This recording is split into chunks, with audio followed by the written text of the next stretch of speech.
Dear Patriots, before the news starts, please subscribe to our patriotic channel by clicking the subscribe button.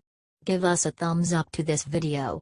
Don't forget to leave your opinion below in the comments section.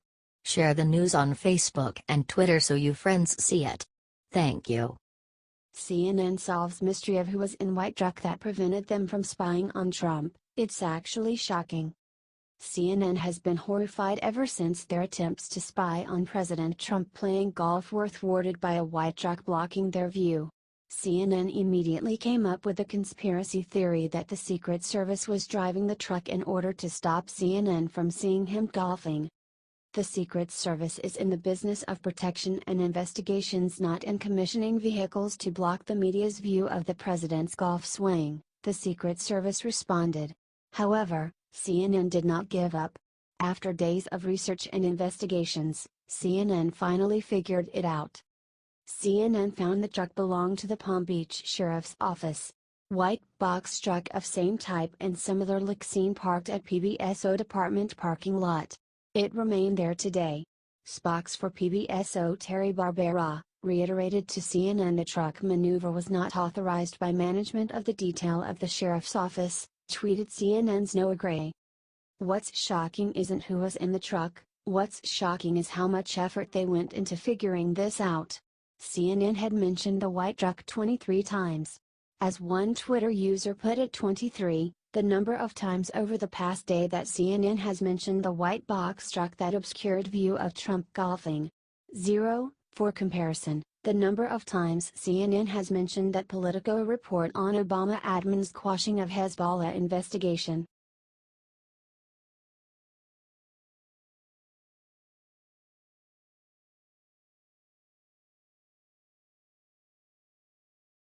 Right after doing something sick to Barron, this comedian did something even worse. Looks like actions don't have consequences. Saturday Night Live writer Katie Rich is apparently back on the job after being suspended in January for saying on Twitter that Barron, Trump, will be this country's first homeschool shooter. Rich was initially indefinitely suspended for her insensitive tweet, but she had writing credits for Thursday night's Weekend Update, Summer Edition. Whether or not she will continue to write for SNL is unknown. Y'all, this lady said Barron Trump, and 11-year-old child, would kill his own family. How messed up is that? But I guess when you're a liberal in media, you'll always have a job. HT Fox News.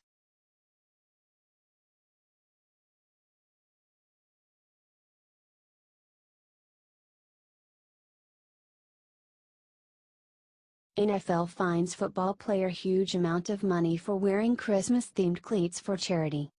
The NFL has refused to do anything about all the football players kneeling for the national anthem and disrespecting our troops. However, they are totally fine with punishing a player for wearing Christmas-themed cleats. After wearing the cleats, he got a fine in the mail for $6,079. But he decided to turn a bad thing into a good thing. 'Tis the season. I'll start the @GoFund later, stay tuned lol, he tweeted showing off the fine. He called the NFL the Grinch who stole Christmas and decided to raise money with GoFundMe.com to give to charity. Yeah, they were worth it, said New Orleans Saints running back Alvin Kamara in an interview with ESPN. I told everybody what I was gonna do after the game. I'm gonna make a GoFundMe.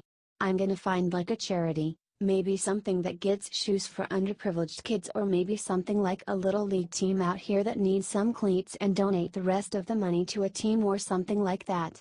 I mean, the Grinch stole Christmas, he said. And he did just that. Here is the description on his GoFundMe page. Unfortunately, the Grinch stole Christmas. After the game I said that I would make a GoFundMe for the fine and donate the proceeds to charity, so here we are. A donation will be made to Willie Hall Playground's recreational department to provide cleats for their youth football programs. He wrote. He has already raised the money he was looking for.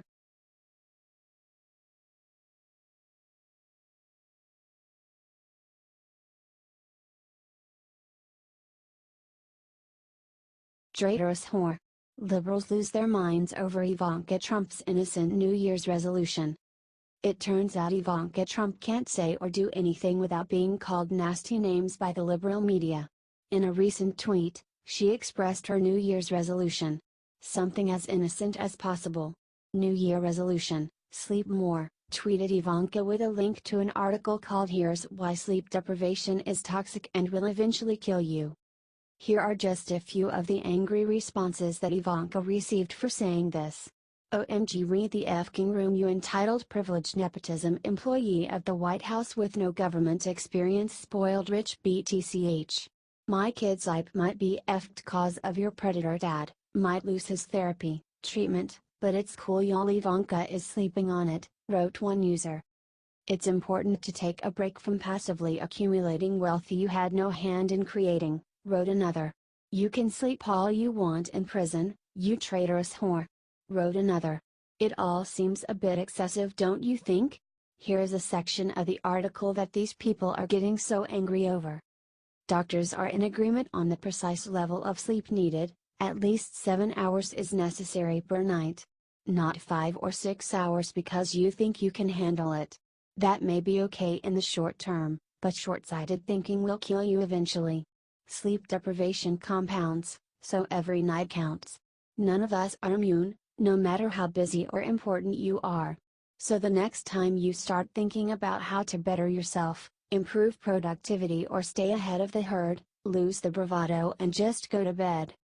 Could you imagine being so full of rage that something like this would make you call a woman a whore?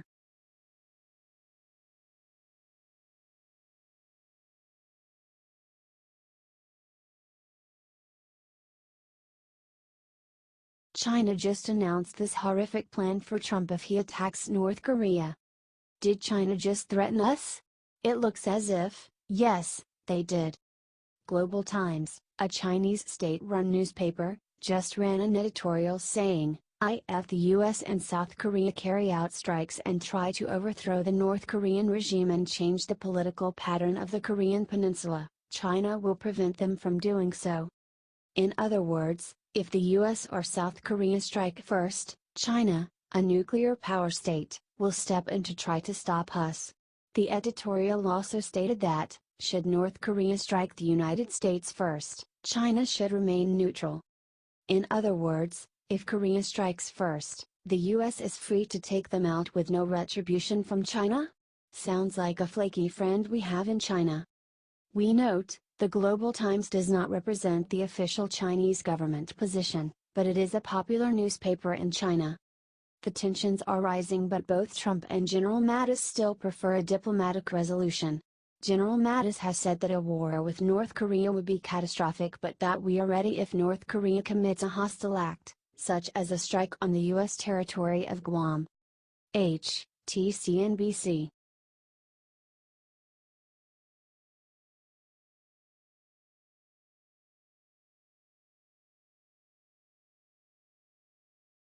CNN says Trump has no morals after he shows support for peaceful Iranian protesters.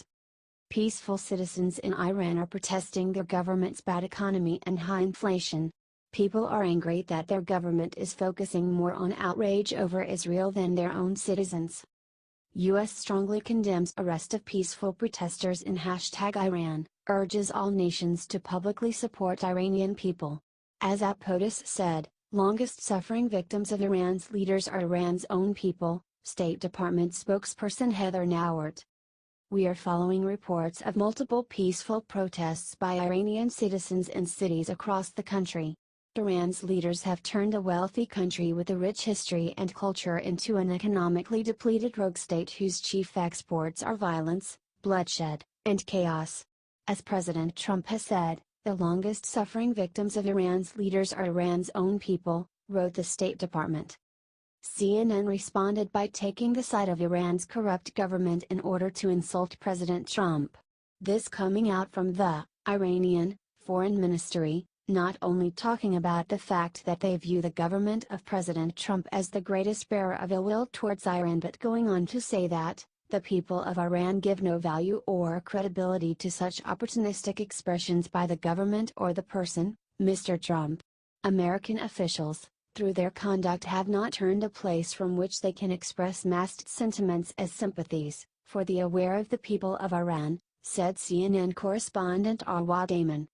Now this, not just necessarily a rebuke of what the US president tweeted, but also perhaps a reflection of just how frustrated, not just Iran but other countries frankly are, with the United States.